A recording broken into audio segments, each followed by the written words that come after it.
Ce qui est sûr, c'est que le film La Grande Muraille de Zhang Yimou, le réalisateur du magnifique In the Mood for Love, a beaucoup fait parler de lui. On a pas mal parlé de whitewashing avec un Matt Damon qui vient s'échouer au pied de la Grande Muraille de Chine pour sauver le pays des monstres qui menacent de tout fracasser. Sauf que le scénario du film a été pensé ainsi, donc en fait, ça se défend. Les décors incroyables ont été supervisés par John Mears, qui avait déjà bossé sur Mémoire d'une geisha. Un film à grand spectacle, avec des costumes chatoyants et des effets spéciaux assez dingues, qui font de ce long métrage le film chinois finalement le plus cher de tous les temps. Est-ce que ça suffit pour dire que La Grande Muraille est incontournable? La réponse tout de suite.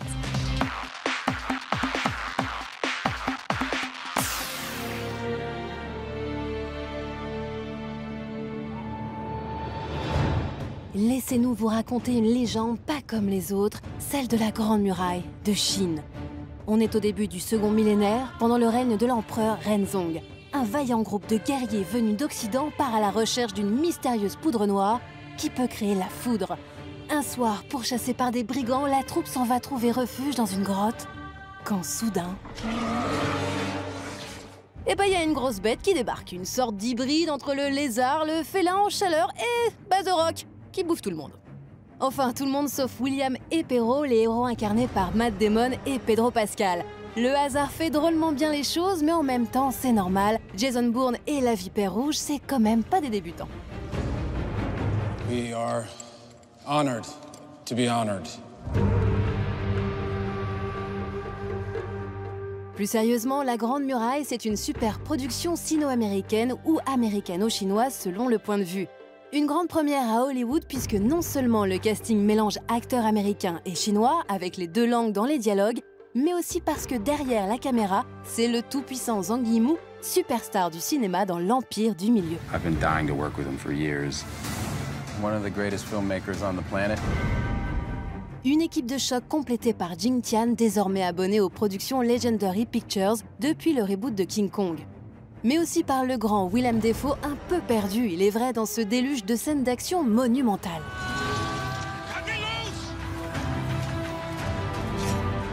Il faut dire que si Weta et Industrial Light and Magic ont évidemment participé aux effets spéciaux, le côté chinois a insisté pour avoir un maximum de décors réels et de figurants. La Grande Muraille fait du coup tour à tour penser aux grands blockbusters occidentaux des 20 dernières années et à l'âge d'or hollywoodien, Ben-Hur et Cecil B. 2000 en tête. La grandiloquence jusqu'à la limite de l'absurde, c'est justement ça qui fait le charme de cette aventure. Un chevalier américain, vous l'avez. Une guerrière chinoise bilingue en costume de Power Rangers, pas de souci. Des batailles de lézards façon World War Z, oui, c'est possible.